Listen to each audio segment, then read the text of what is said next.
A Fox News alert: the Pentagon is looking into allegations of potential chemical attacks by Russia in Ukraine. Defense Department Press Secretary John Kirby saying, quote, "We are aware of social media reports which claim Russian forces deployed a potential chemical munition in Mariupol. We cannot confirm at this time and will continue to monitor the situation closely." Florida Congressman Michael Waltz is a member of the House Armed Services Committee and former Green Beret commander, and he joins us now. Congressman, if true, what do NATO and the U.S. need to do in response?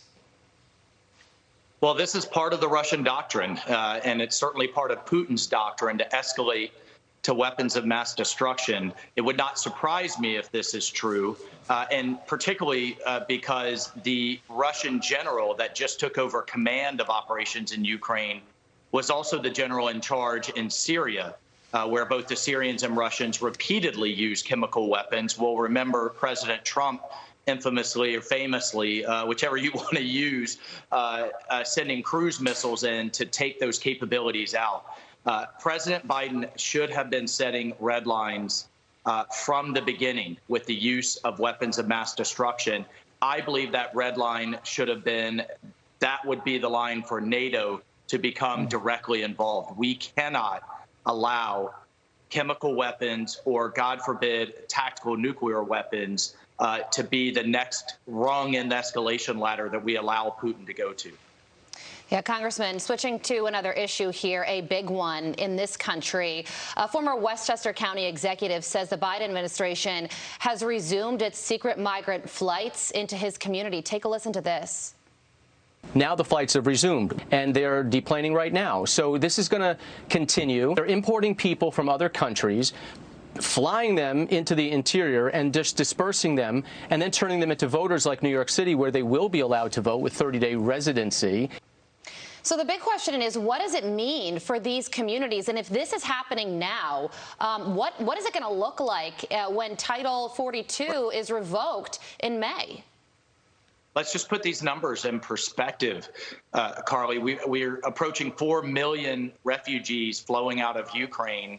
Well, in the United States, we're on track to have 2 million per year flow into the United States. So the administration doesn't have any choice but to try to disperse them in secret all over the country. And that's why so many of us in Congress are pounding the table saying this isn't a border problem. This is a national crisis. What does this mean for our social services? What does this mean for our communities having to absorb this many people?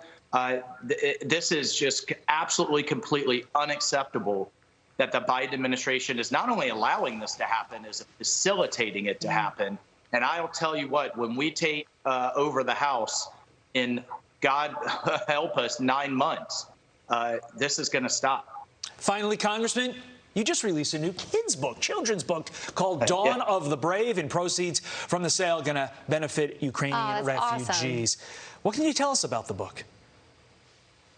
Well, it's one of a series. It's a subscription, actually, so the kids get one per month. My book is the 9th in the series, and it is about teamwork. It's about coming together to defend your country, serve a cause higher than yourself, and defend Freedom Island against the invading pirate wolves.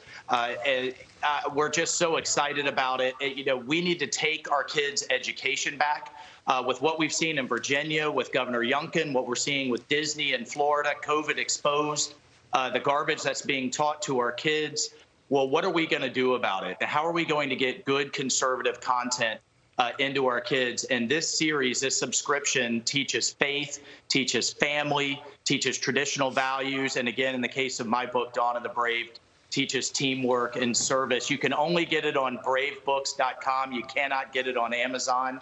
And as you said, $15 of every subscription is going to Samaritan's Purse. Well, you're a congressman, Green Beret, and now children's book author and father. Yes. You wear so many hats, all of them fantastic. Congressman, thank you so much for joining us. We appreciate it. Hey, thank you.